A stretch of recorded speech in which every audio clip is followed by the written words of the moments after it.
Okay, you are ready to go ahead. Okay, thank you, sir. Good morning, everybody. I am Sudeep Paudel, and I am from Nepal. Uh, I am also a campaigner of this campaign, Gita4Life Campaign.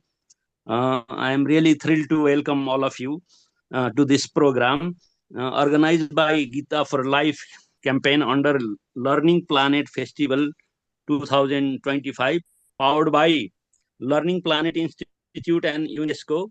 We are in this webinar to celebrate International Education Day 2025.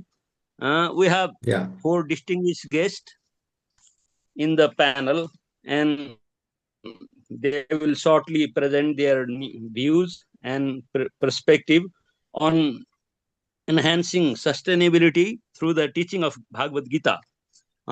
First of all, I would like to request Dr. Uh, Prem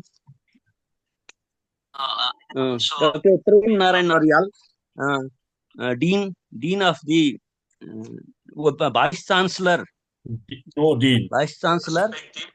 Former Vice Chancellor, not Dean. Vice Chancellor. Sorry. Sorry, sir. Yeah, Vice Chancellor. Thank you, sir. Namaste, namaste. Good morning to all. Now, I would also like to request other speakers to have their seat for this program. I would like to request Dr. Govinda Saranupadhyaya and Dr. Chintamani Yogi and Dr. Nirmal Mani Adhikari, Associate Professor of Kathmandu University, and similarly Dr. Bhavan Singh Chaulane, Dean of Far Western University. Before proceeding with this program, I would like to request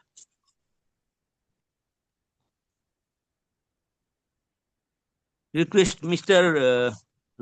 Dr. Harichandra Kamali to give a welcome address for this program.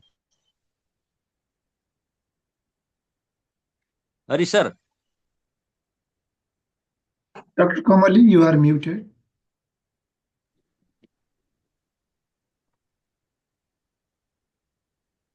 Okay, thank you, Mr. Paudel, the master of the ceremony and deputy coordinator of this campaign.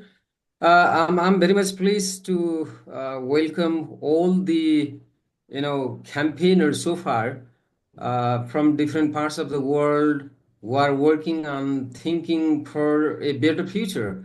As the coordinator of this campaign, it's simply one step, simply the initiative in the beginning phase that even the special dimension can contribute something to create a better world.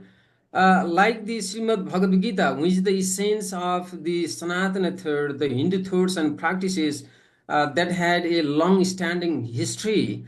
There are many other scriptures. So we make a call on behalf of this campaign that all these, spiritual leaders around the world belonging to diverse religious tradition could come to a platform like under UNESCO or Learning Planet Institute and many other global platforms, and let's share their ideas and come to certain common points and implement so that the best initiatives required for the sustainability and the well-being of the world can be enhanced better. That's why with this concept, as we proposed one program, and I'm very happy that Learning Planet Festivals and its manager Pauling and the team accepted it, and all the campaigners under the campaign contributed to make it happen. So I'm thankful to all of them and welcome all of you from different parts and different organizations to this event on the occasion of International Education Day. Actually, I was supposed to make a proposal at the end of the seminar today before the declaration of the webinar, but all of a sudden this welcoming part was assigned to our advisor, Acharya Govinda Saran Gurudev. So I'd like to welcome anyway. It's my pleasure, and give more part to Acharya Govinda Saran Upadhyay, please. Sudhirji, this role goes to with Okay, Govinda sir. Saranji, right? I'll make only one Okay, sir. proposal Okay. before the session expire. Okay, ends, please. Okay. Okay. Thank you, sir. Thank you, sir. Okay. As per our national coordinator, I would like to ask Dr. Govinda Saran Acharya to formally welcome our guest, Dr. Govinda Saran Acharya. He's a associate professor, and he's he's a Acharya. Acharya is a renowned philosopher and academic whose extensive contribution to the field have significantly enriched contemporary philosophical discourses. He holds both MA and PhD in philosophy from the esteemed Agra University, where he honed his analytical and critical thinking skills, setting the stage for a prolific career. Upadhyaya scholarly Dr. Upadhyay's scholarly output is remarkable, with over 40 books and research articles to his name. His writings span a diverse range of topics, reflecting his deep engagement with various philosophical traditions and contemporary issues. These works have been instrumental in advancing scholarly debates and providing new insights into complex philosophical problems. Since 2002, Dr. Upadhyay has been a distinguished Acharya of the Department of Philosophy at Tribhuvan University. His long tenure at university highlights his commitment to his education and his influence as a mentor. That's why thank you. And I would like to request Dr. Upadhyay for a welcome speech.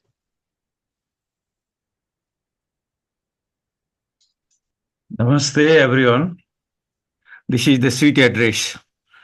So, first of all, Sachidananda Rupaya Vishwatpatyadhitavi Tapatraya Vinasaya Shri Krishnaya Vayam Namaha Sahano Om Samgachadhvam Sambadadhvam Sambhu Manansi Janatam Deva Bhage Yatha Purvam Sanjanana Upashate. Om Namaste again, all the participants. Respected dignitaries, Professor Prem Narayan Aryal, VC of Pokhara University, Guru Chintamani Yogi ji. Similarly, Associate Professor Nirmala Adhikari ji from Kathmandu University. And I see many dignitaries here. So I would like to welcome everyone as a part of the what I have assigned for. So, respected dignitaries, scholars, and estimated guests, it is my profound honor and a privilege to welcome you all to the enlightening gathering titled today, Enhancing Sustainability Through the Teaching of Gita, as we convey here today. We are united by the shared purpose to explore how the timeless wisdom of Bhagavad Gita can guide us in achieving sustainability in our personal, professional, and spiritual endeavors. So the Bhagavad Gita, often referred to as the Song of Divine, is a treasure trove of profound philosophical insight, and especially it transcendent barriers of culture, geography, and time, offering wisdom that is relevant today as it was thousands of years ago. Its teaching hold the potential to help us align our action, thoughts, and emotions with the higher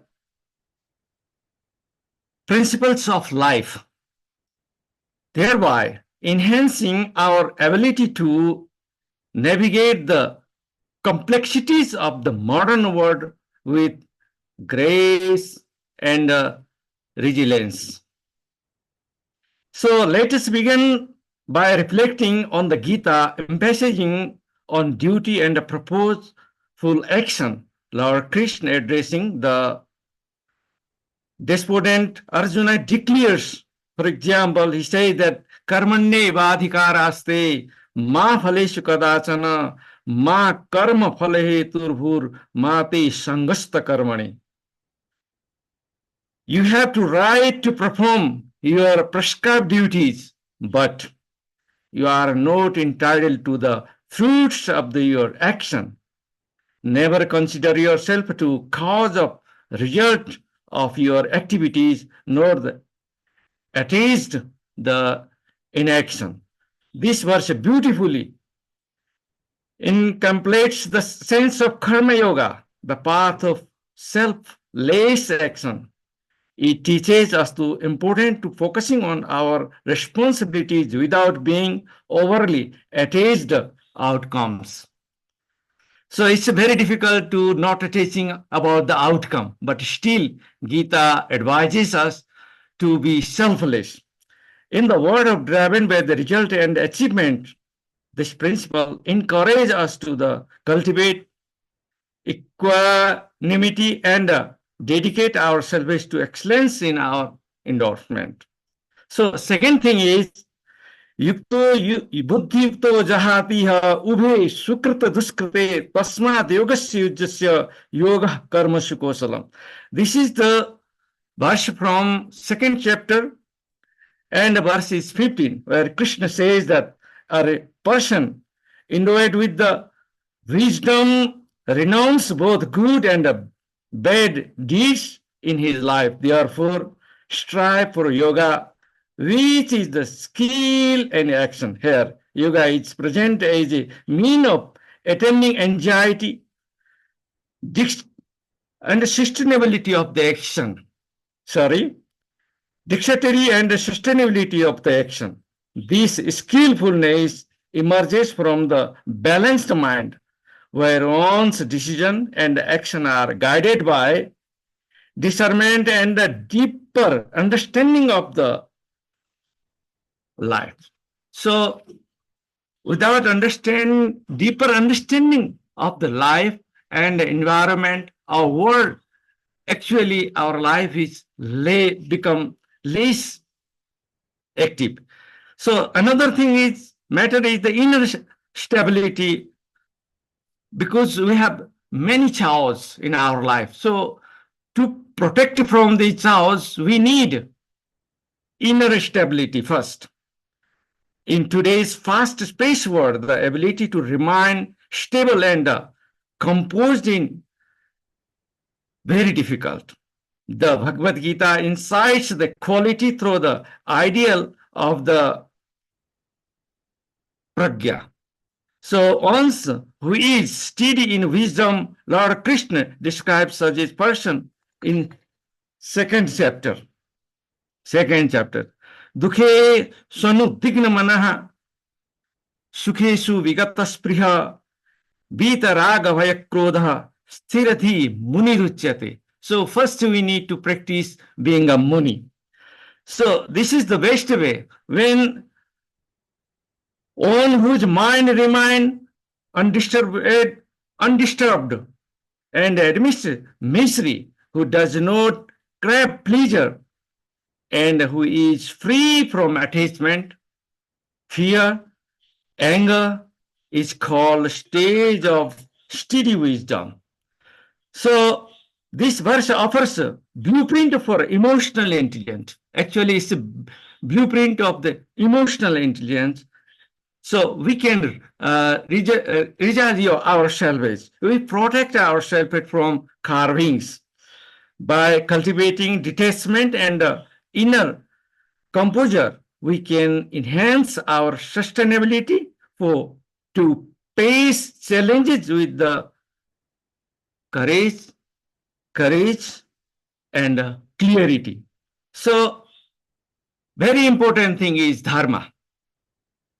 So everyone should align with the dharmic activities. So it's not dharmic like religion. So it is, of course, a religion also dharmic, but so the concept of dharma or rightness, duty lies on the heart of Gita's teaching. It emphasizes the importance of aligning our action with universal principles of truth and justice. In third chapter, in verse 35, Lord Krishna advises human being, Shreyan Swadharmo Viguna Paradharma Sunishthitat Swadharme Nidhanam Shreya Paradharmo Bhayaba. It is better to perform one's own duties imperfectly when the master of duties of others. By fulfilling the obligation on is born with no sin is incurred. So everyone obliged for their duties. When people performs his duty, actually he becomes a biguna, and it is Shreya for him. There are two words in Upanishad, Shreya and Priya. So prayer is a worldly subject, but Shreya is the toward the liberation. So another thing is we have ultimate power of surrender and devotion. So devotion, I mean when you're performing our duties, we need to surrender, and also devotion toward our duties. So while action and knowledge are vital, the Gita also highlights the transformative power of devotion and surrender. In Gita, chapter 18, verse 66, where Krishna says, Sarva dharman paritejya mameka sharanam braja aham tvam sarva papebhyo mokshayishyami masucha. While action, so abandon all varieties of duties and simply surrender unto me. I shall deliver you from all sinful reactions. Do not fear. So when we people perform our duties as a duty, so we don't need to the fear because we are performing our duties. So this verse reminds us to perform our duties for the sustainability. Sustainability, not only life of sustainability of the life, for all the planet. So all the planet. So finally, the Gita also advises some important things to modern life. As we delve deeper into the teaching of Gita, we find that its wisdom is not confined to the battlefield of Kurukshetra, but is universally applicable to the battle we face in our daily life. Whether it is managing stress, making ethical decisions, or finding purpose and fulfillment of Gita offers timeless guidance. This is the importance of the Gita. So when we're talking about the sustainability of the world, so Gita gives the very meaningful insight, very practical advices to maintain the sustainability, not only sustainability of the worldly, modern life, mundane life, but the sustainability of the inner life or inner life. So actually we people, our modern day people hunkering after the mundane fulfillment, but in that respect, we people forget the inner peace also. So it is very difficult to say that we are progressing because we are also losing our mental, or we can say holistic mental health. So we need to cultivate advice from the Bhagavad Gita for better world. So there are some points: cultivate clarity and a focus on decision making. Gita help us to cultivate clarity and decision making. And Gita also gives us protective advice to the world and ourselves. Another thing is very important. Gita never says that what religion he or Gita belongs. Gita only says that for the humanities, human. So develop the harmonious relationship by practicing empathy and compassion. Align your action, or Gita also advises us to align our action with the duty with the responsibility. So finally, so Gita advises us, yada yada hi dharmasya glanirбhavati bharata abhyuthanam adharmasya tadatmanam sujamyaham. Whenever there is a decline of rightness and increase the unrightness, O Arjun, at that time I manifest myself on earth. May this event, for this event, especially I am very thankful and I am very happy to be, I feel privileged and very happy to be part of this international seminar initiative by the Life for Gita, and the thanks for the special thanks for the Professor Hari Kamali ji, who has initiated for life Gita4Life with Learning Planet, and also I see the Pauline here. She is very interested to. She is very keen and very happy because I see her smiling. So I automatically can think that she is very happy with this conference, and also all the dignitaries. Those are presenting in this morning. Again, I welcome, and Sarve bhavantu sukhinah, sarve shantu niramayah, sarve bhadrani pashyantu, ma kaschit dukkha bhavet. So thank you again to providing me a welcome speech to all the dignitaries. I feel that I am not very good for this job, but because this job is also provided by mercy of Lord Krishna through the Professor Hari Kamali ji. So again, thank you listening me, and I hope that this conference will go very smooth and will be very meaningful for our life, not only our life but sustainability for the world through the material and the spiritual part. Thank you very much. Namaste. Thank you, sir. Thank you, Dr. Upadhyaya, for his enlightening presentation. Now I would like to request Dr. Vavan Singh Chaulane, Dean of Far Western University. He has done his PhD in education and MAd. He is a Dean and Faculty of Education of Far Western University. He is Associate Professor.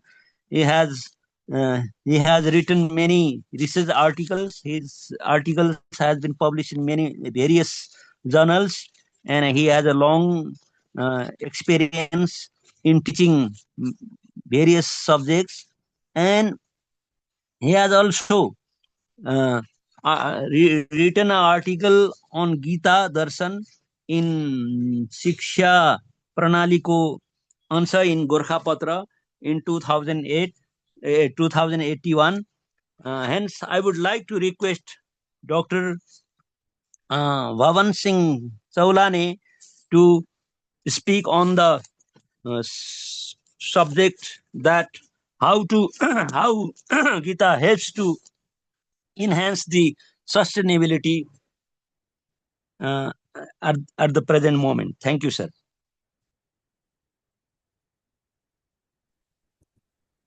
Okay, I just had communication with him, and he was out of his local city and facing technical problem, very weak network Okay. and connecting and disconnecting. So I hope you join after some time. So would you invite the next speaker, Sudeep ji? Okay, Once thank he you, sir. joins, we Thank you. will Sure. share his thoughts. Okay. Okay, sir. Sure. Now, now I would like to request Dr. Chintamani Yogi. He is a spiritual master, an educationist, peace activist. He is a scholar of Nepal. He is a thinker and a philosopher, a spiritual master, an educationist, and a peace activist. He has founded several organizations in Nepal. In particular, he is a founding principal of Hindu Vidyapeeth School movement, consisting of 3 schools supporting underprivileged and orphan children to receive values and ethics-based education on a non-profit basis.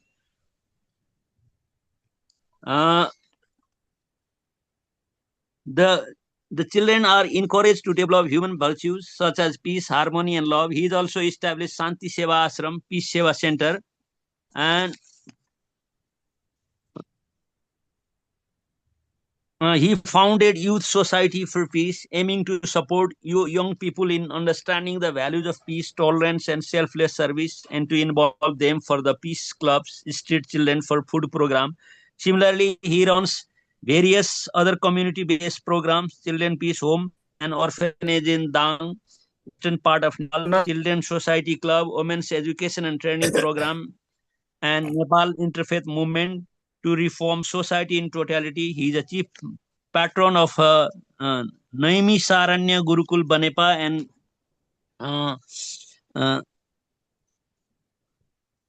Bank Handy Gurukul Saptari. He is a guest lecturer of conflict, peace and development.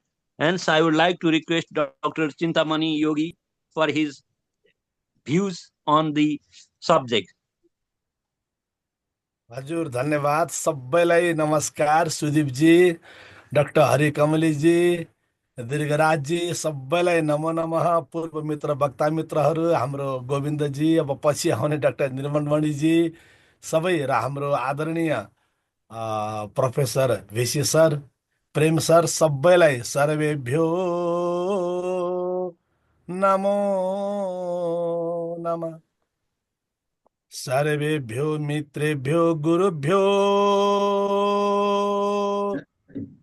श्रोता गणेभ्यो श्रोतृभ्यो नमो नमः नमो नमः नमो नमः अनेन प्रकारेण शीतकाले जुम मिलनं जातं जुम दर्शनं प्राप्तं जुम मिलनं जुम दर्शनमपि सर्वदैव सुन्दरं सर्वेभ्यो नमो नमः। अब समयलाई बचाउँदै डाक्टर हरिकमलीजीले थोरै समयमा धेरै कुरा भन्नुहोला है भन्नुभएको छ, त्यही भएर सबैलाई पुनः पुनः नमस्कार गर्दै ओम श्री परमात्मने नमः। What I like, one of the sentence, Gita, Sugita, Kartabhya. Many people have heard about Gita. Many have read about it. Many have lectured about it. Many did PhD, many different types of research, many different types of writing, many different types of books, but still seems that Gita is still unknown. Many haven't been able to actually understand what the Gita is, because the sentence says, the sloka says, slokans says, Gita Sugita Kartabhya. Gita-lai Sugita banaune, and Gita Sugita. How can you make Gita Sugita? By being just like Arjuna.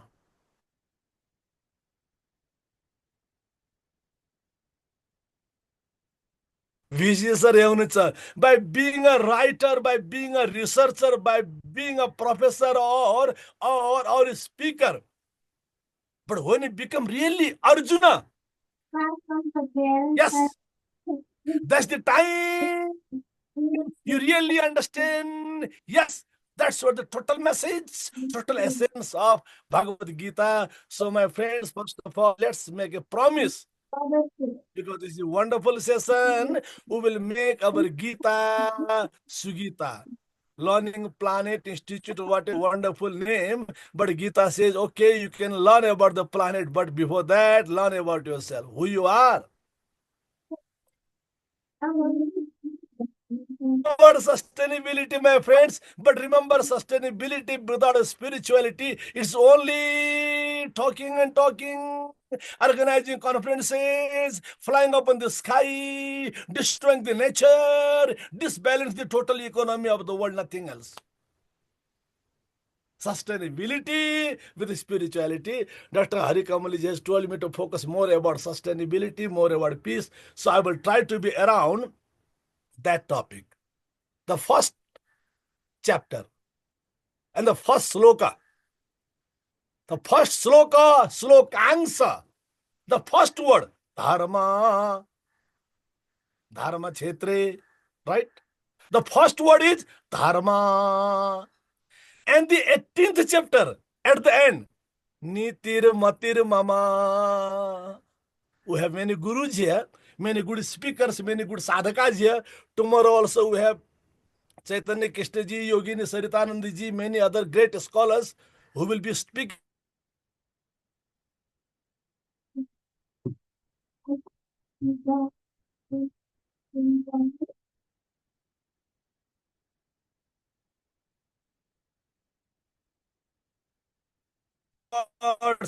धर्मा मामा जे देखी जो सब नाटक हो झूठ हो सब खेल हो whatever you see around, that is all drama, that is all illusion, that is all confusion. Finally, what you belong to? Only dharma.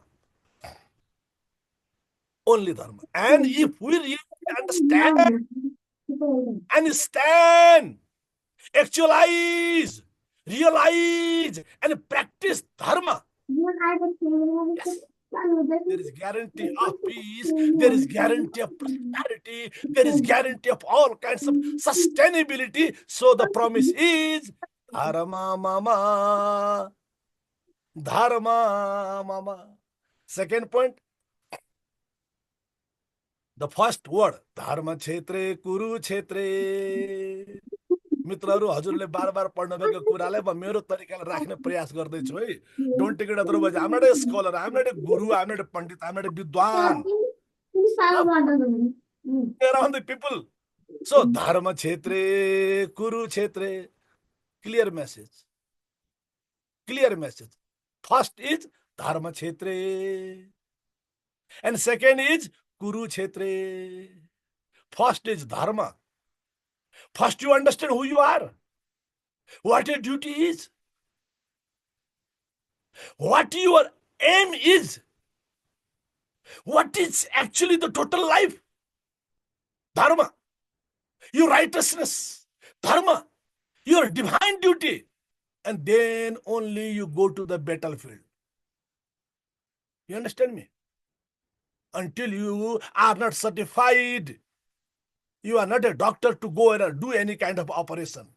Until you are not certified, purified, trained, you are not a professor, you are not a teacher to go in class, go into the classes and start your lectures. So my friends, first is dharma, dharma kshetre, and then only you go and take the responsibility. Then you try to reform the society, then you try to change the society and do something whatever is possible and practical.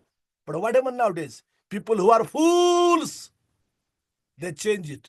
Kuru kshetre, dharma kshetre. All the political leaders of Nepal, all the political leaders of the world, all the political leaders, no matter America or Europe, they just change it.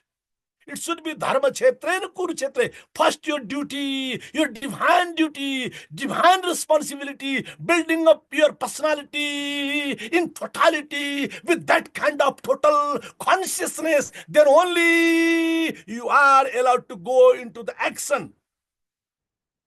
Until you don't become a judge, you are not allowed to make any kind of decision.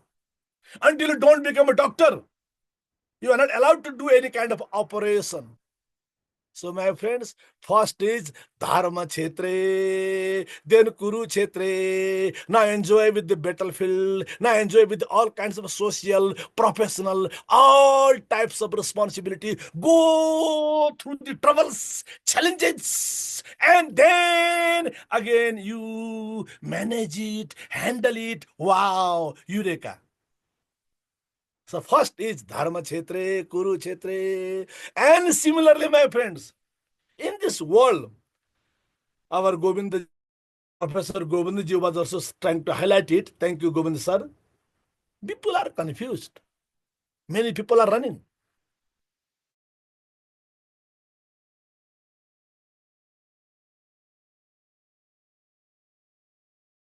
Run and run.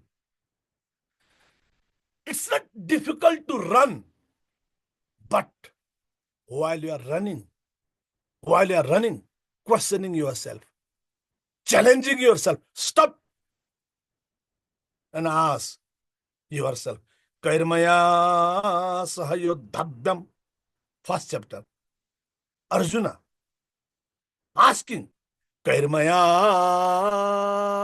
Sahayodhabhyam, with whom should I fight actually? Kairmaya Sahayodhabhyam, with whom?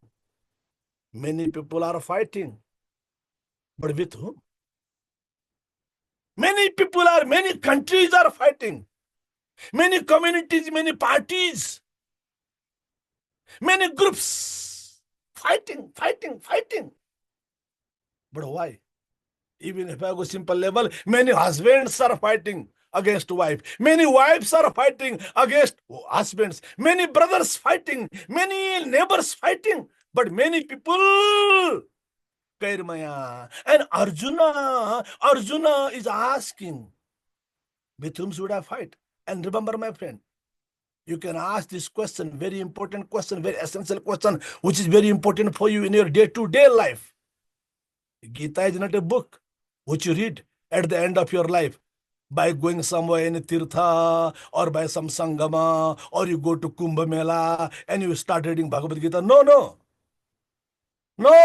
Don't make confusion.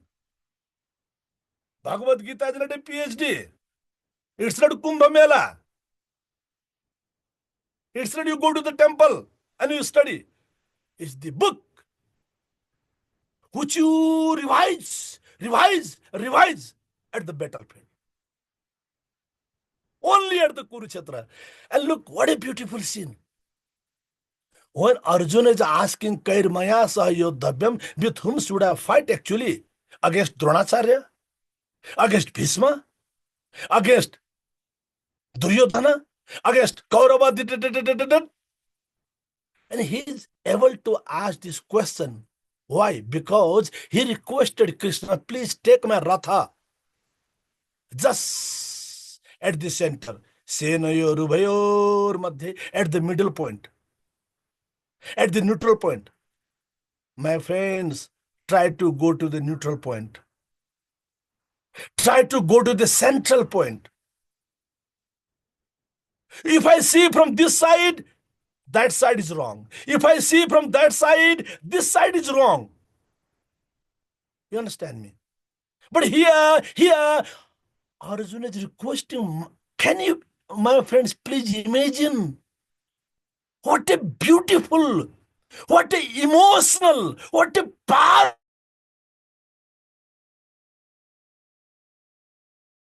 powerful situation. All are ready. All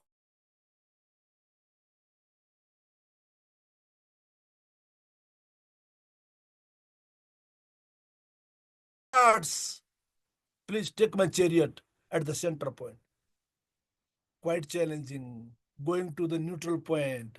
Remember, my friends, if all the presidents of the world, if all the powers of the world, if all the great powerful leaders of the world could go at the neutral point, if they could go at the center point without any kind of biasness, without any kind of arrogance, without any kind of selfishness, going at the center point, Ubhayo Madhe, then only you can ask, Kairmaya Sahyodha, with whom should I fight?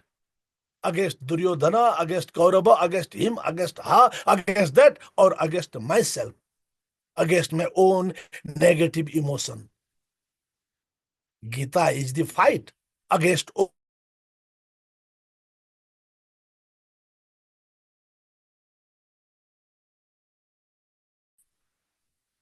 knowing your own emotion. Arjuna had till now Arjuna had some kind of anger, some kind of dissatisfaction, some kind of chobha, some kind of pain, some kind of suffering. He wasn't feeling happy. He was sad and he was angry because he had some kind of attachment, some kind of emotion. Arjuna, my friends, being pure. And similarly, let's go further. Therefore, the beautiful teaching of Bhagavad Gita is akarta bhav. Na karta akarta. I am not a doer. I am not a doer. Arjuna should understand that I am not a fighter. I am not a doer. But something good is happening through me. Nimitta matram bhava sabya sachin. I am only a karta. I am only following the inner voice. I am only following the divine message, blessing of Lord Krishna. I have neither enemy nor friend. I have neither Kaurava nor Pandava. That's why it is Dharma Yuddha. It's not only Yuddha. And there is no any Hari Kamalaji.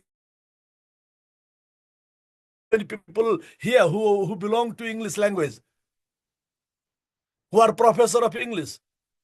Dharma Yuddha doesn't have any translation in English.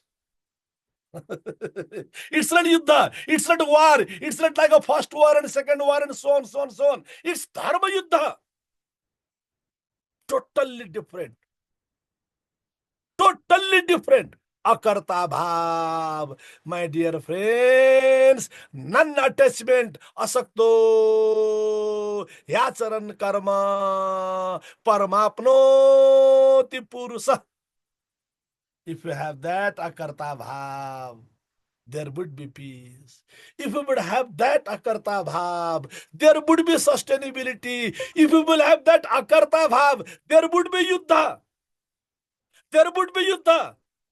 But there would be dharma yuddha. Suppose a doctor is doing an operation in operation theater, Kurukshetra.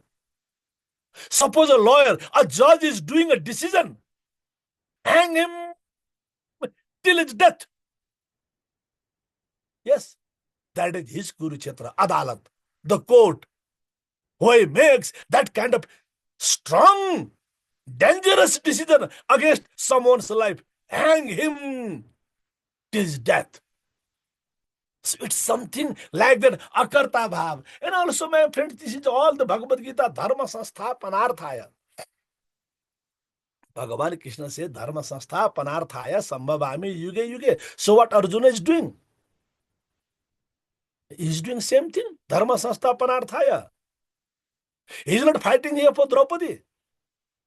Though Mahabharata has many stories, many incidents, many cases, many chapters, many terrible types of scenes, stories, incidents, accidents. But when there was Mahabharata, actual Kurukshetra, that time Arjuna was totally pure. My friends, please remember, That time Arjuna wasn't fighting because of Draupadi. He wasn't fighting that time because he or Pandavas were cheated during the time of Banavasa. Not because they were not given the land, they were not given the rights. Suchagram naivadasyami. Bina yudhene kesava. No, he was that time doing a pure divine operation. Sometimes the nature needs cleansing process. Nature is doing its own cleaning process. It's going on. Our body also in Ayurveda says, Joram Mitra Samam Gayam. You become ill. That is needed. Because sometimes that illness will help you to remove your all kinds of toxic matter. Like that. In this world also,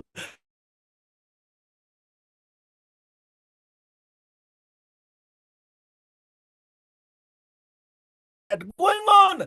Like that, Arjuna is there, neutral. Neutral. He's not now, when he's fighting, he's not a Pandava now. He's not husband now. He's not a brother now. He's only Arjuna. Going further, my friends. Dhyayato Visayan Pungsa. Why people are confused? People know it. I know it. You know it. Many people know it. Many leaders, many professors, many researchers, or I would say, almost everyone knows it. But again, then also people can't make a right decision. Right decision at right time can make everything possible. Right decision at right time. But for that, what? We need a pure mind. But our mind is dhyato, visayan pungsa, we are thinking something else. Sangaste supajayate lalala lalala lalala buddhinasat pranasyati. Whatever you learn, whatever you teach, whatever degree, whatever desh bidesh, that is all finally buddhinasat pranasyati. My friends, let's go further. There are some people, they try to divide Bhagavad Gita. Oh, only Bhakti Yoga. Gita. So Only Jnana Yoga. We have very much time, more than enough, more than. When Sattva follows, the stream of Sattva follows, there is no boundary of time, space, this and that. So we understand, but technically we have some limitation. Okay, 1 minute. So my friend, thank you so much. Remember only one thing my friend said at the end, Kari se bachanam taba. Not only Jnana Yoga, not only Bhakti. Thank you, sir. Thank you. Thank you, Gurudev, for your very enlightening presentation. We are really enlightened. Thank you. Dhanyavad, namaskar. Has. Very, very thank you, sir. Namaskar. Pranam. We are honored, really honored. Thank you, sir. Thank you very much. We think we will have a long presentation from you in the next time. So please forgive us because of time limit. We are just requesting you to conclude your view. Thank you, sir. Thank you. Now I am going to request Dr. Bhavan Singh Chaulane. I have already given his introduction. He has just joined in our program. Hence, I would like to request Dr. Bhavan Singh Chaulane for his presentation in a very short, very concise and very enlightening his views within 10 minutes. Thank you, sir. Thank you. First of all, I was happy International Education Day 2025, everyone. Yeah. Honorable Chairman of this virtual seminar, my respected Stowell VC, Prema Ralsha, distinguished guest, who active in the search and development of Western philosophy of Gita knowledge, organizer, and all participants. I am only present at this important program on behalf of the university to wish for the Far Western University to wish for the success of this event. I was general interest in the Bhagavad Gita or Western philosophy, but I am not an expert. Okay, I would like to take a moment to thank the organizer for the opportunity to share my insight at the global celebration of International Education Day organized by the Gita4Life Campaign as part of the Learning Planet Festival 2025. This is an important occasion as we come together to reflect on the role of education in building a sustainable future for all, especially in the context of Gita. Knowledge is sustainable development of education. Uh, as a teacher, I am constantly reminded of the transformative power of education, both as a tools for personal development and as a means of addressing the critical global challenges we face. These challenges, as you all know, are deeply intertwined with the concept of sustainability. Our old is at a crossroad where our action today will determine the well-being of future generation. Education, especially in our time, plays a crucial role in equipping individuals with the knowledge, values, and action needed to create a more sustainable world. In this context, the teaching of the Gita, of Bhagavad Gita, offer profound insight that not only resonate with the essence of modern uh, sustainable development, but also provide a framework for integrating sustainability into education. Yes, one of the most beloved philosophical texts in human history, the Bhagavad Gita, offer the timeless wisdom or knowledge that can guide us as uh, as we align our educational practices with the principle of sustainability.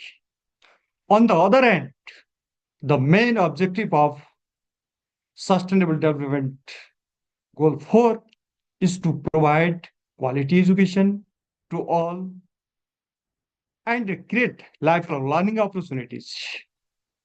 The Bhagavad Gita provides guides to make education value-based and purposeful. This can play a significant role in achieving Sustainable Development Goal 4. The knowledge of the Gita can provide a basis for guiding education toward inclusive, lifelong learning, self-knowledge, and a peace of mind. It helps to improve the education system and enable students to reach their full potential. Today, I would like to express how to teaching of the Gita through the lens of knowledge, gyan, karma, dhan, and the three guns can align with the principle of sustainable development in modern education.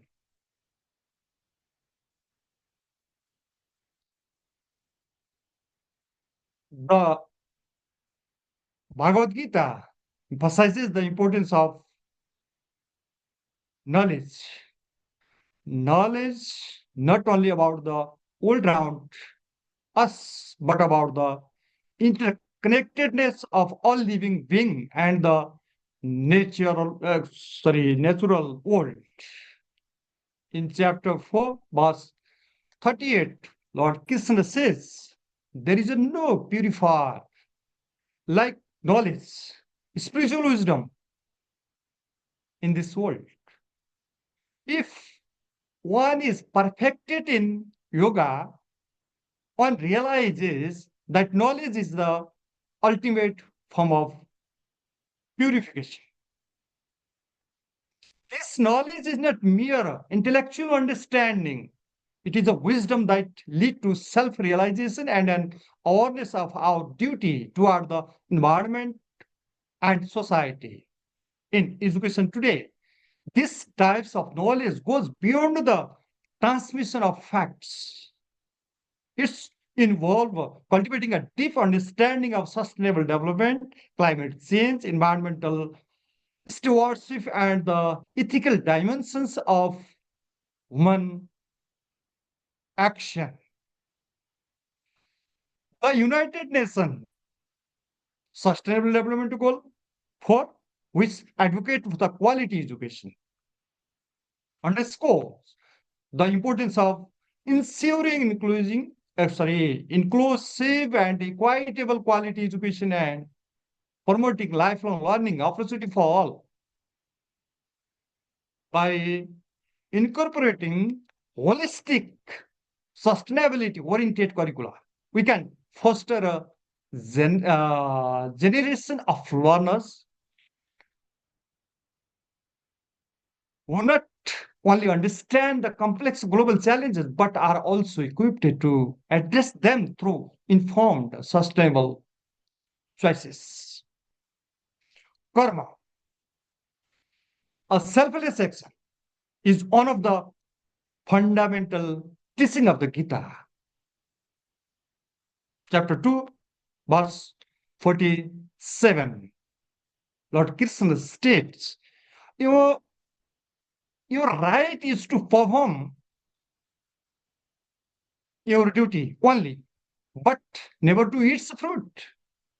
Let not the fruit of the action be your motive, nor let your attachment to be inaction. This teaching emphasizes the importance of action rooted in selflessness, where the focus is on duty and service rather than the personal gain. In the context of education, this resonates deeply with the idea of cultivating a mindset of responsibility, not just to oneself, but to society, the environment, and future generations. When educator, teacher, student, and institutions embrace the idea of action without attachment of the outcomes, they are encouraged to engage in meaningful, purpose-driven work, whether it is through community engagement, environmental initiatives, or ethical decision making. In the real world, this means integrating sustainability into the very fabric of educational practices, encouraging students to take actionable steps in their communities and in schools, supporting initiatives like recycling, energy conservation, and social equity. This aligns perfectly with Sustainable Development 12, which focus on sustainable consumption and production patterns, calling for action-oriented solution to address global sustainability challenges. Concentration. Chapter 6, verse 10, the Gita states of the importance of the concentration and meditation. A person who is able to withdraw their mind from distraction and focus on their true self and the one who achieves the highest state of being. The practice of concentration then can be applied in education by fostering environment where students are encouraged to deeply engage with their studies and practices. Mindfulness focus on uh, mi- mindfulness to well-being, teaching students not only to excel academy,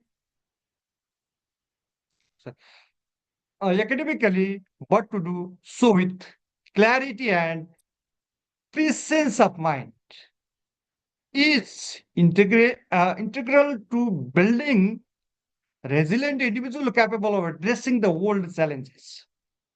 In the context of sustainable education, this means developing students who are not only intellectually capable but emotionally and psychologically equipped to manage the complexities of a rapidly changing world. Meditation, reflection, and emotional intelligence are essential tools promoting mental and emotional well-being, which are key to sustainable living. Studies have shown that mindfulness practices can reduce stress, change problem-solving skills, and increasing empathy, qualities that are in- indispensable for fostering a suitable society. Bhavan sir, Dr. Bhavan sir, may I request Okay, you sir? to, yeah, sir, time is very limited, so can you Okay, conclude sir. your remarks? Yeah, okay, sir. The three guns are sato, purity, harmony, rajas, activity, passion, and Thomas form another crucial element of this Gita teaching. These guns describe the various forces that govern our behavior, reaction, and state of mind. They are essential in understanding when motivation and with the world. Uh, Another crucial point, moral and ethical leadership play an important role in the sustainable development of education in the country like Nepal. The Gita is the importance of leadership through value. Krishna instructed Arjuna to rise above about doubt and fear and the lead by the example without righteous actions. In education, this can be translated into fostering leaders who are driven not by personal ambition, but by the well-being of humanity and the environment. Uh, in addition, Gita knowledge also has a direct connection with the sustainable development goal. Again, for the example, equal opportunity in inclusive education, the Gita says, who treats all being equally, this is the true yogi. This gives us messages that make the education system inclusive and equitable, which help provide educational opportunity to all, regardless of caste, creed, or gender. The goal of the four is equal and inclusive education, and the Gita guides us to in direction like continuous education and a lifelong learning, on motivation and purpose, yoga, meditations, um, mental health, and mental development play a major role in the sustainable development of the education process. That Gita says, who meditates has peace and harmony. This highlight the importance of practicing yoga and meditation for students to achieve mental peace of concentration. Okay. Uh, finally, with the development of modern science and technology, mankind has achieved miraculous achievement, but human values and ethics are disappearing. Therefore, the knowledge of the Gita is relevant for the protection of this planet and humanity for a just world.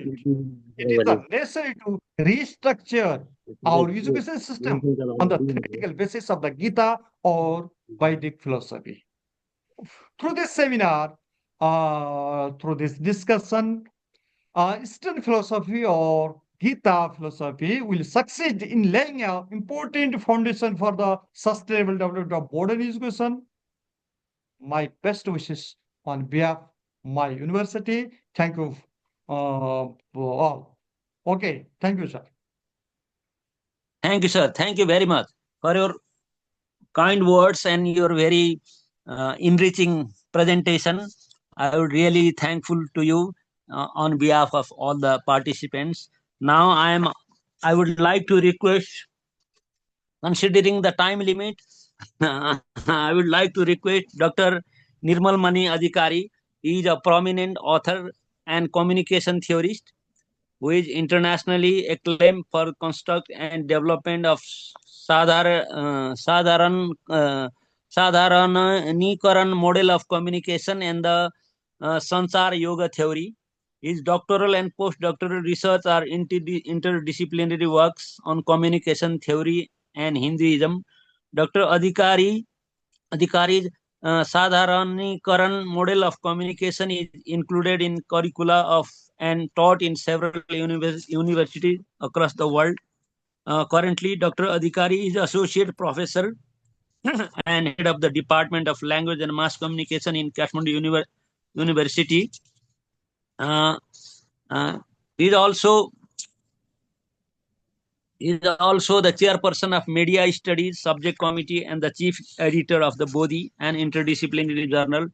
Dr. Adhikari is a founder president of Zaro Kilo Mahaabhiyan, a movement that is largely credited for Nepal-centric reawakening in Nepal. Dr. Adhikari, author and editor of more than 60 published books, including Theory and Practice of Communication, Bharat Muni, and Sansar Sadharanikaran, Communication Theorization. As many as 80 research articles written by him have been published in journal and anthology from across the world. He has contributed several articles and thematic videos on philosophy and theory. Thank you, sir. I would like to request Dr. Nirmal Mani Adhikari to speak on the subjects and considering the time limit of today's program. धन्यवाद. Namaha Savabhya Savapatibhyascha. First of all, I would like to appreciate Dr. Harichandra Kamali and the entire team of Gita4Life for organizing this event in collaboration with Learning Planet Institute and UNESCO. In fact, it is always good to have a chance to listen, speak, or talk about Gita as outlined in Srimad Bhagvat Gita 18th chapter verses 68 to 71. I'm not going to repeat that. So I extend my greetings to all of the listeners here, and as per our discussion, the topic given to me was enhancing strong institutions, teachings from Gita. So let's swiftly go to that. Okay, of the Sustainable Development Goals, the goal 16 is focused on peace, justice, and strong institutions. It aims to promote just, peaceful, and inclusive societies. To quote, Goal 16 is about promoting peaceful and inclusive societies, providing access to justice for all, and building effective, accountable, and inclusive institutions at all levels.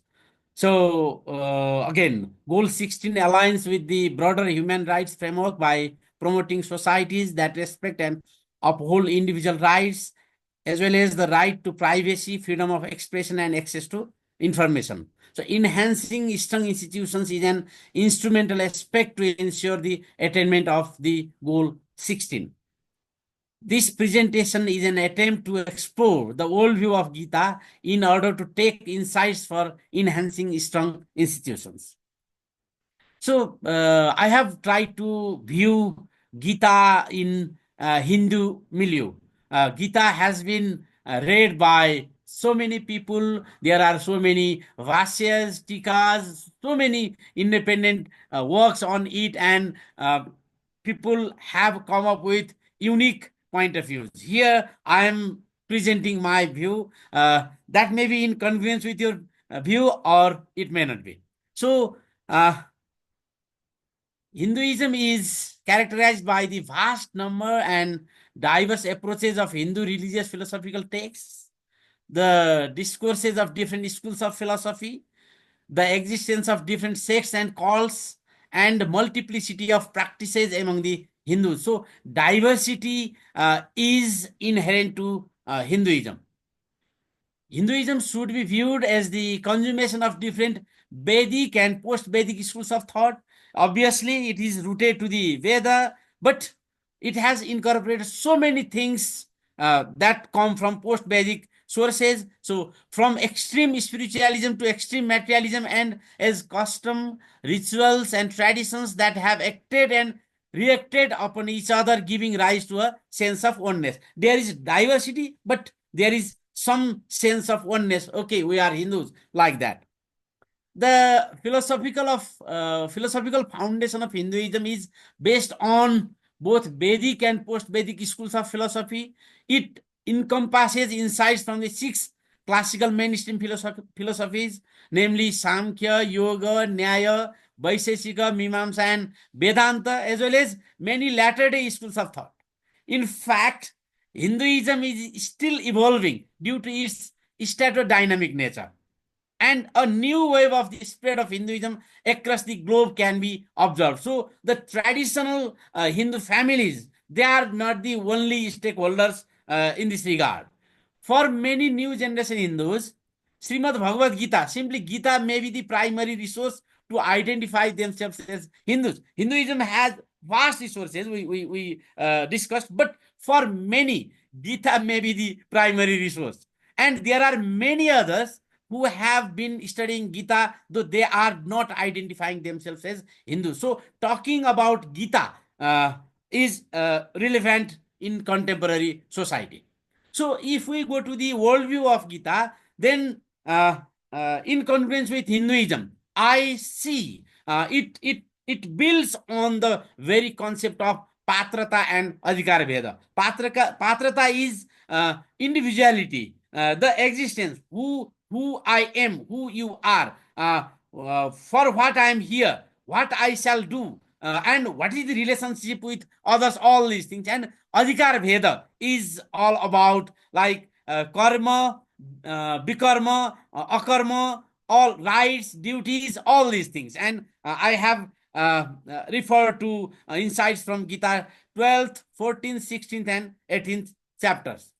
And there is the background of Varna and Ashrama. The very meaning of Varna and Ashrama may be different for different people. It may vary across the time, but no one can deny that Gita has its foundation on the very concept of Varna and Ashrama. Gita chapter 4 verse 13, chapter 18 verses 41 to 45, and others are relevant in this regard. So, and very interestingly, Gita talks about the blood relation and mantra relation. And we can take insights from Gita first and second chapters, and it emphasizes on the mantra relation. So it doesn't have scope for ethnocentric identity politics. Rather, it is always goal-oriented, guided by the, let us say, mantra or the vision for what we want to achieve. So, and there is dynamics of individual, family, extended family, what is called kutumba in Sanskrit, society, state, and beyond. It may not discuss these entities just like Kautilya Arthashastra, but we can infer the insights for all these aspects as well. So, and karma, bikarma, and akarma in a continuum. Gita chapter 4 verse 17 can be referred here. So we shall understand karma, we shall understand bikarma, we shall do karma, we shall refrain from bikarma, but while doing karma, we shall have the, let us say, mentality of akarma. So, and Gita, what Gita emphasizes most is triumph of dharma. All, in a way, all of the Gita, not only Gita, the whole of Mahabharata, and if we generalize, the whole of Vedic system is in fact for the triumph of dharma. And for the triumph of dharma, we shall do karma according to swadharma. So there is concept of sadharana dharma, there is concept of vishesh dharma, and in essence, one shall understand the very concept of swadharma and abide by it. And in Hinduism, irrespective of all sects, all philosophies, this is the common thing: 3 dimensions and 4 goals of human life. 3 dimensions of life means adi bhautika, adi daivika, and adhyatmika. What is physical, what is mental, and what is spiritual, to make it easier to understand. And what we shall achieve, we shall achieve dharma, artha, kama, and moksha. Of them, dharma is the pre-qualification, and having dharma with us, then we shall be able to artha, kama, and moksha. So this is the basic, let us say, worldview of Srimad Bhagavad Gita. And what is the insight for the institutions? So approaching institutions the Gita way. So here we shall have critical understanding of different functions and dysfunctions of institutions. For instance, if the state itself is a function, if it is there, it fulfills certain requirements. So state was for justice, if we go to like Aitareya Brahmana, even in Buddhist texts, and it invites some inherent, let us say, wrong aspects as well. So we shall balance all these things. So it happens. So if an institution is for good of the people, then it is good. But sometimes to hold the power within the institution invites so many corruption. So employing the deontological approach to evaluate any institution is Gita's essence. So you are not teleological. Your means are not justified by the end. If you achieve something good, but you have utilized some wrong means, then it will be adharma according to Gita. So doing karma, but doing the dharmic karma, karma according to the broader principle of dharma. So this is the essence of Gita, and I have referred to some chapters and the verses relevant to this. So this deontological approach, this approach fueled by dharma, guided by dharma, shall be always considered while approaching institutions from the perspective of Gita. So for me, how stronger institutions shall be there is dependent on the broader understanding of dharma, and the broader understanding of dharma is always related to patrata and adhikar veda. Like individuals, even in the modern legal system, institutions are individuals. Institutions are persons. They also can enjoy all the rights, and they are responsible for all the duties of any, let us say, individual human being. So this is considered in Gita as well. So institutions have patrata, and relevance of Gita, chapter 12 verses 13 to 20, chapter 14 verses 22 to 25. Also the concept of Daivi Sampada, divine nature. Like individuals are divine nature, and contrary to that, institutions also may be of Daivi Sampad or contrary to this, as envisioned in Gita chapter 16, and Patrata is envisioned in Gita chapter 18 verses 51 to 53. So they are mentioned there for individuals, but that can be generalized to the institutions as well. And institutions have adhikar veda. From legal point of view as well, they have scope. How far they can go, what they can do, all are defined by laws. Like that, the inherent laws, inherent principles of dharma also does that. For instance, karya karya, kartavya akartavya continuum is envisioned in Gita chapter 16 verses 23 to 24.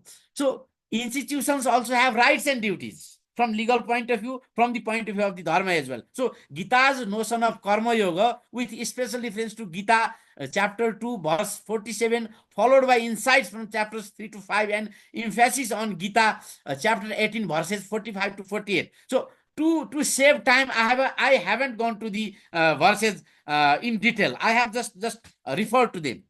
So institutions shall be facilitated to individuals for the attainment of the Purusartha Chatushtaya. So if institutions are there, they shall be facilitating, they shall be helping, they shall make conducive environment to the individuals for the attainment of Purusartha Chatushtaya. If institutions hinder that process, then they are worthless, or even they are evil, and they shall be erased, they shall be dismantled. So institutions as an agency of yajna is envisioned in Gita 3rd chapter. Everything from the Gita perspective, in a way we can say, from the point of view of Vedic Hinduism, everything we do or we shall do is a yajna. And what institutions do, they also shall view that as their yajna. And individual's ultimate goal is envisioned in Gita 18th chapter. So when we reach to Gita 18th chapter, so that moksha is the ultimate goal. And obviously, avidyam mritim krita vidyamritam asnute. So artha kama shall be there, and in continuum moksha shall be the ultimate goal. So for me, as a communication theorist, the most essential verses from Gita are these. So all are let us say foundation for these. So Krishna says, "Itite jnanam akyatam guhyat guhyataram maya vimrisya etat asesena etha ichesi tatha kuru." I have told you everything. I have let you know everything. You have experienced so many things. Now you are to decide what you are going to do. And what Arjuna says, Nasto moha smritir lavda tot prasadan maya chuta istitosmi gata sandeha karisye vachanam tava. Now I have attained the patrata. Now I am free from all limitations. And what you are telling, what is your ultimate message that I will do? And what is that ultimate message? So for institutions, enhancing strong institutions requires pertinent understanding of and functioning of dharma, patrata, adhikar bheda, and karma yoga. So the field of application may be different for a yogi doing meditation, and for a manager, let us say, managing things for the institution. The immediate works done by a teacher and a CEO of let us say a multinational company may be different. But if we go to the principle, all of them shall abide by dharma, they shall understand patrata, they shall understand adhikar veda, and they shall work accordingly. So institution's strength is enhanced by the fulfillment of its swadharma. So for me, the ultimate education that Krishna said, I have told you everything. Now you can do whatever you want, is swadharma. And since Arjuna now he thinks he has understood Swadharma, and that is why he says, okay, you have taught me Swadharma, and I will abide by this. And institutions shall know for what they are instituted, what are the objectives, to whom they are going to serve, and for what goal, and that is Swadharma for them. So enhancing stronger institutions is based on their understanding and proper functioning of Swadharma according to Gita. This is what I wanted to share with you. Thank you. Namaskar.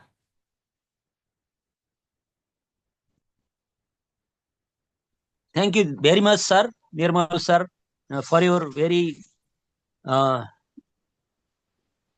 you have summarized whole Gita for this context and how we should approach the Gita. Thank you very much for your kind words and your enlightening presentation. Now I would like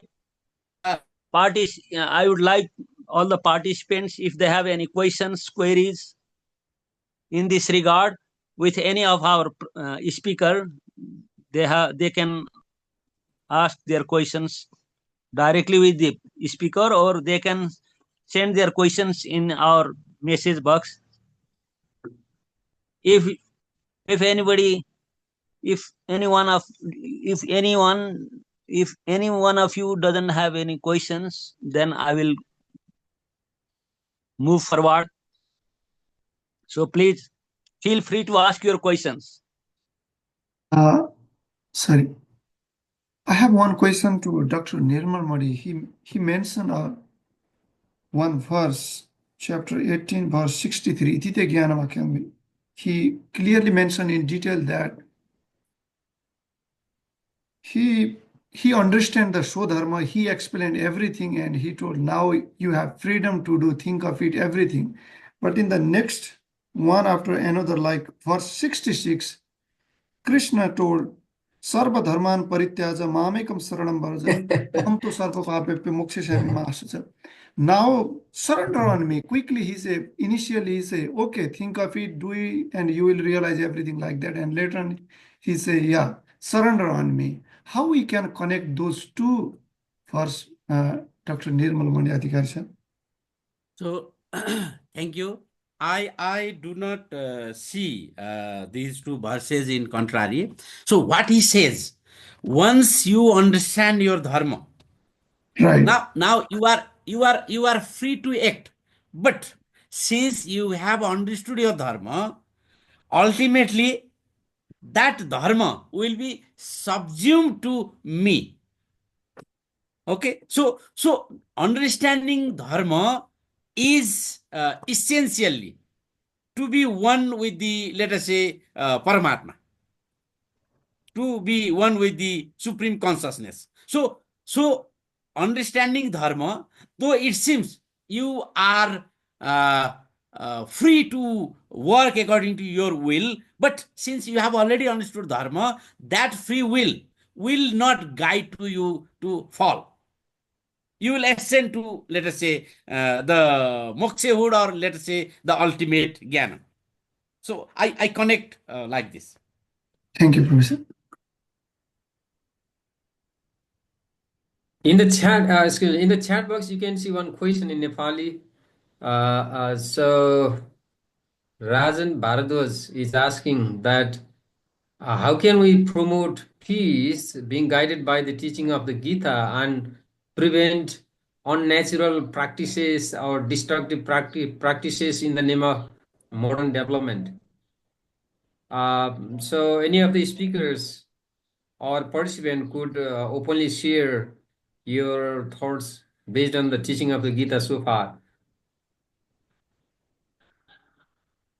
So promotion of peace and prevention of unnatural practices in the name of modern development.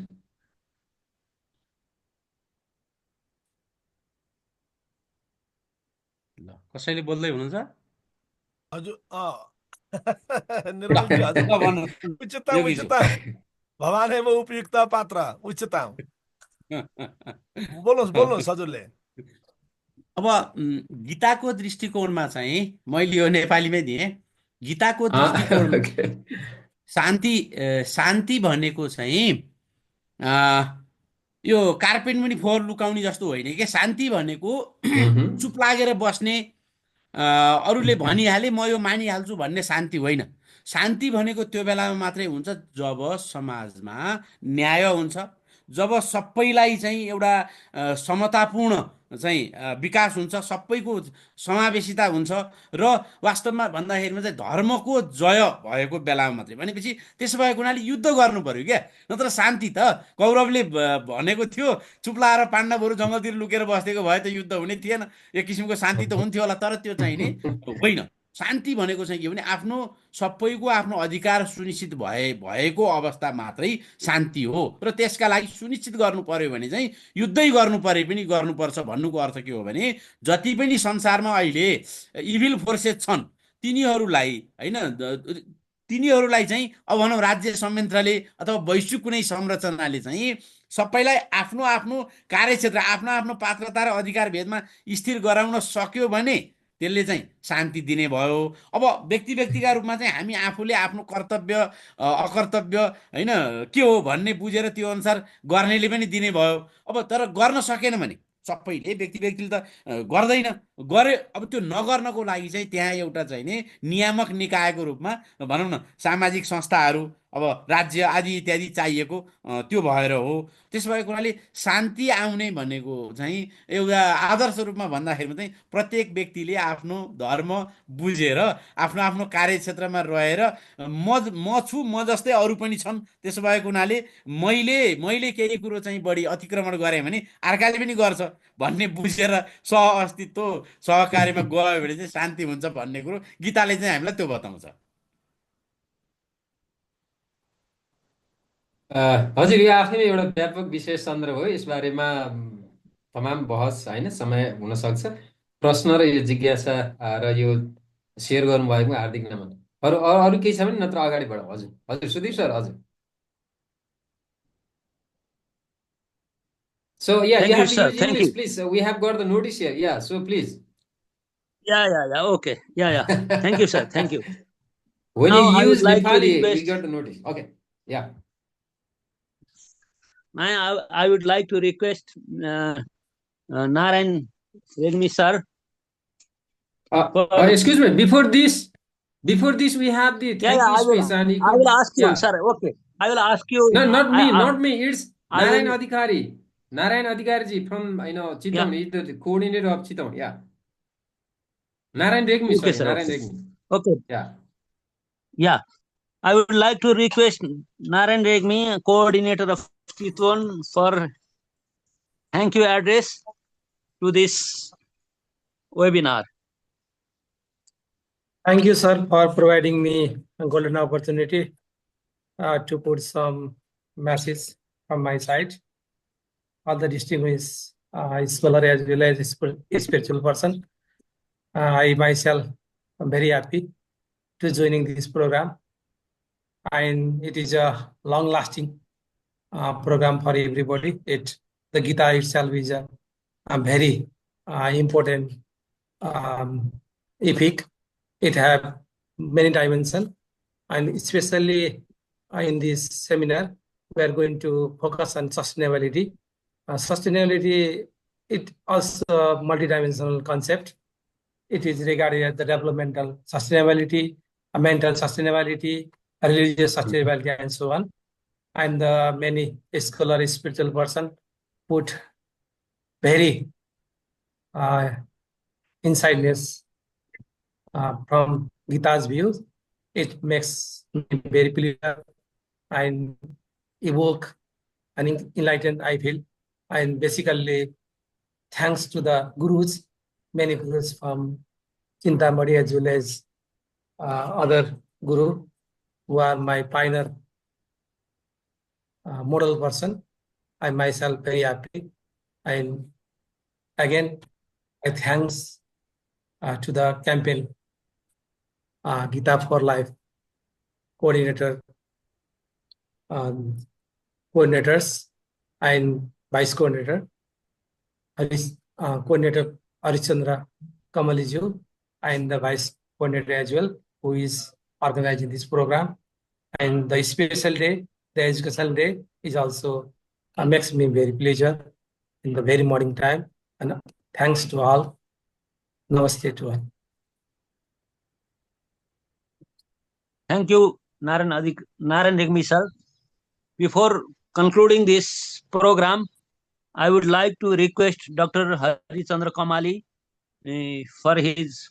He informed me that he is going to put some proposal for this meeting. That's why I would like to request Dr. Kamali for the short present his proposal or something like that in a short time.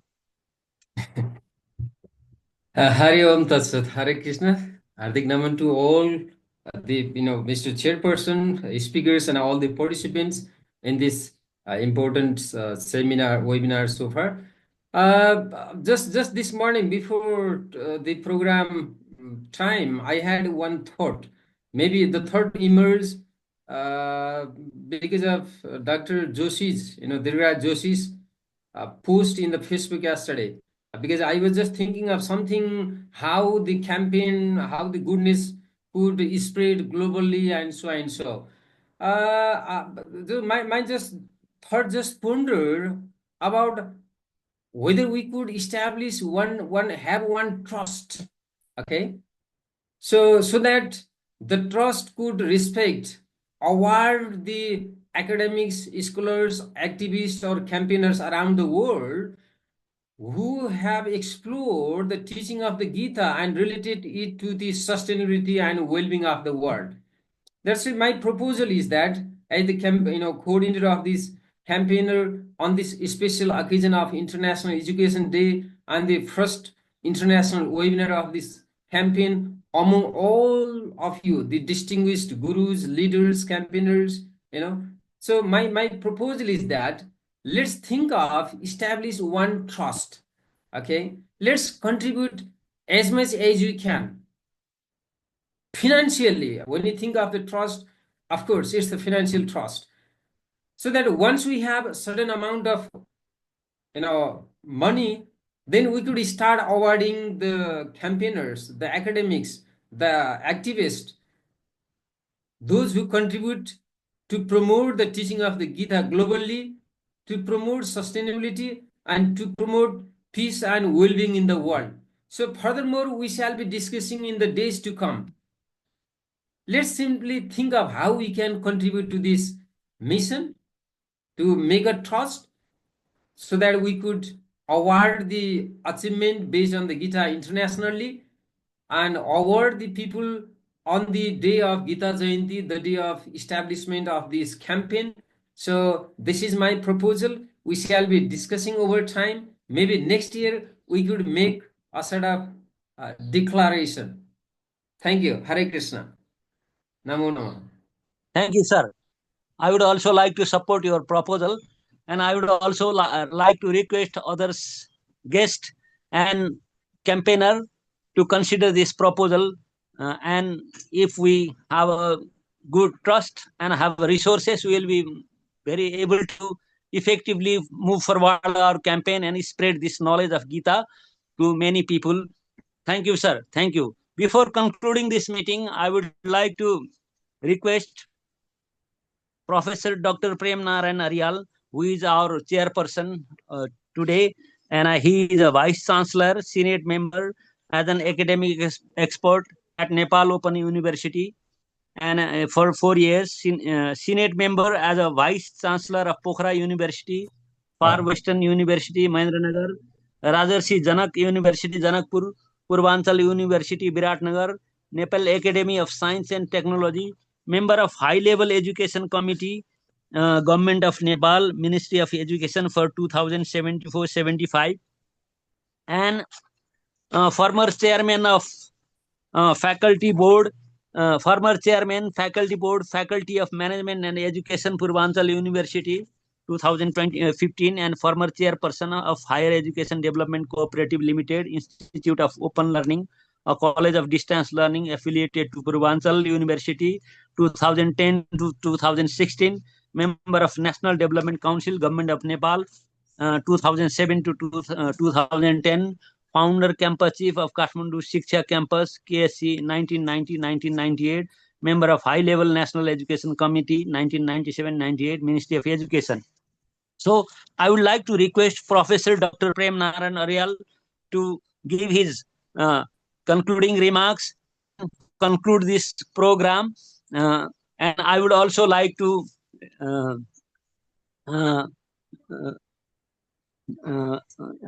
I would also like to like that I'm as a master of ceremony. I would I would ask for your I would leave this program and request Mr. Professor Dr. Prem Narayan Aryal to give his final remarks. Thank you. Thank you very much.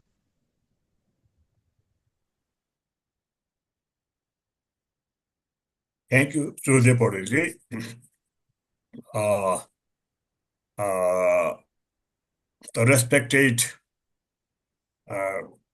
high-level personalities like Dr. Chintamani Yogi Govind Sharma Upadhyay Sarnu Upadhyay Bhavan Singh Chalauni Sir, Dr. Nirmal Mani Adhikari, and organizers and UNESCO representatives and Learning Planning Institute and all the dignitaries and personalities.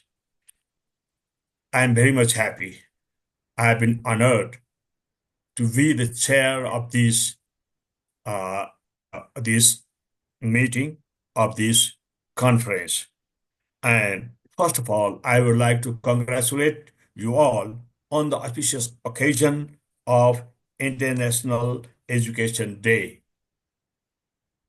I'm not the student of Gita and all Sanskrit subjects, though I am motivated and very much enlightened to learn, to read, and to listen gurus about our Hindu religion.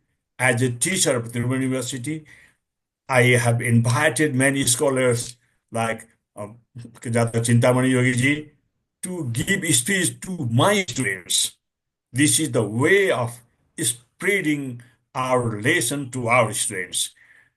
I will not speak more about Gita and its lessons. You have given so interesting and speakers, today's speakers, I request them, I regard them for their valuable speech to the persons who are listening. Let's start this movement in our school system and university system. You know what is life and universe. Students know only their life and earning and not learning the life. Okay? As we know, we are giving education, but we are not giving vidya. Vidya dadati vinayam vinyati patratam patrata dhanvapnoti dhana dharmata sukham.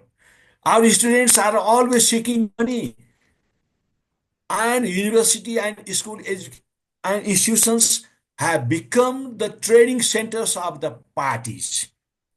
Unless and until they try to make our institutions our learning institutions, they will start learning, they will start Jivan and Jagat, life and universe. What is life and what is universe? What is spirituality? And we can learn all these spiritual things from Gita.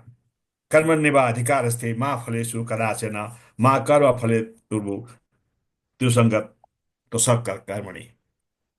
Look here. You have your right to do the action, but the result depends. You are not able, you are not responsible for your result, but you are responsible for your work. Let's teach our students, okay?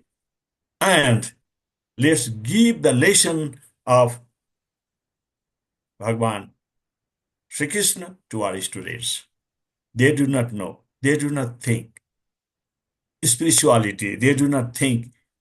They only think their personal development, personal growth, and they do not think Atavat Sarubhutesu Yapasyati Sapandeta.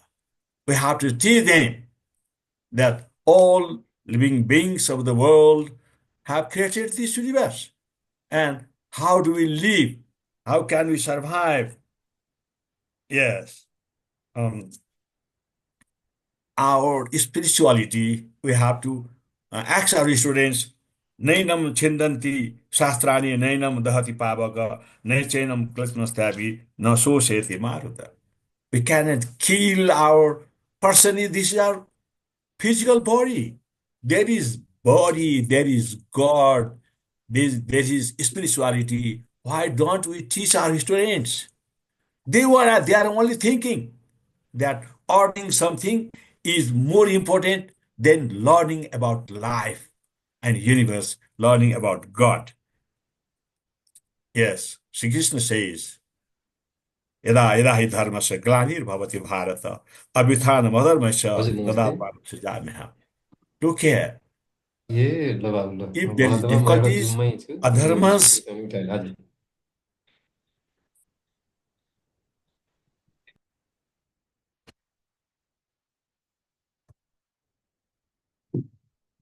प्रेम गुरु तपाईँ mute mute हुनुभयो unmute गर्नु त yeah, okay, now it's okay. या And I think we should revise our curriculum. As I have got opportunity to work in different time in different education institutions and education commissions. Okay, and we have to promote our school system and our higher education system to teach them our Eastern philosophies, Hindu Dharma and Gita. And we have to say that what is life, what is yoga, and I think then sarve bhavantu sukhinda, sarve santu niramaya, sarve bhadrani pashyantu ma kachid bhagavayat. Look here, this is the way. Earning money is nothing. Men can earn money, men can earn physical properties, but we have to teach them. You have to earn your life, you have to earn your spiritual strength. So we have to work in the field of education. And today I'm very much happy to be able to listen about Gita's lessons from different scholars, and let's organize this type of programs in different schools.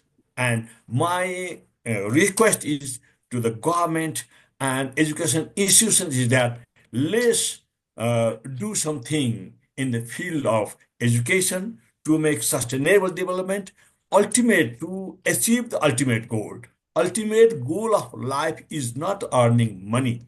Ultimate goal of life is to learn Atma, spirituality, God.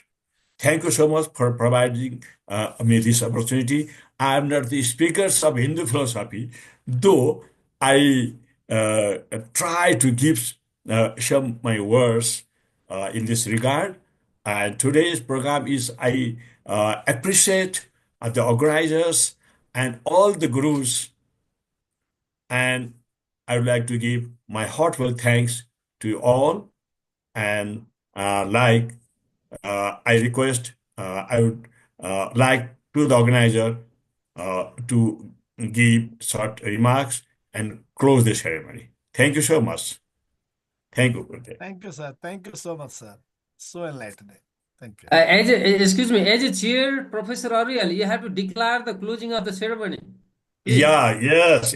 So today's ceremony is closed, and I would like to express heartfelt thanks to organizers and the supporters, promoters, and gurus. And let's close this session. Thank you so much. According to Bhagavad Gita, Yeah. we can conclude the session by saying Om Tat Sat. Om Tat Sat. Tatsat. Okay. Om Tat Sat. Thank you, Om Guruji. Tatsat. Thank you, Tat Guruji. Sat Om iti Tatsat. nirdeso brahmanas smrita. Om Tat Sat. Om Jai Ho. Jai Ho. Thank you, sir. Thank you, Guruji. Om Om Tatsat. Tat. Hari Om Tatsat. Sir Jai Hari ल Om. हुन्छ भोलिको now लागि पनि मोर तपाईँलाई informal डिस्कर्स ल sir भोलि now भोलिको लागि पनि हजुर हुन्छ लाइभ इन्ड गरिदिनुहोस् अरू भोलिको बारेमा एन्ड थोरै गरौँ सर